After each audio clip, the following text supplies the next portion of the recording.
Macam kes hukum gantung kau ni. Selepas dinasihati dan ditenteramkan polis, remaja ini akhirnya akur dan menyerah diri.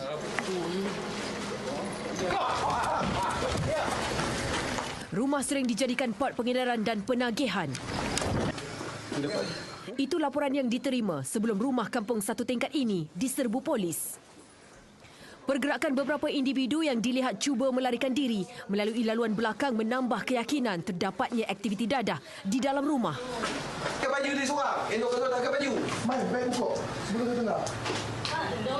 Ketika memacah masuk ke dalam rumah, terdapat 5 sekeluarga yang sedang tidur di kawasan ruang tamu.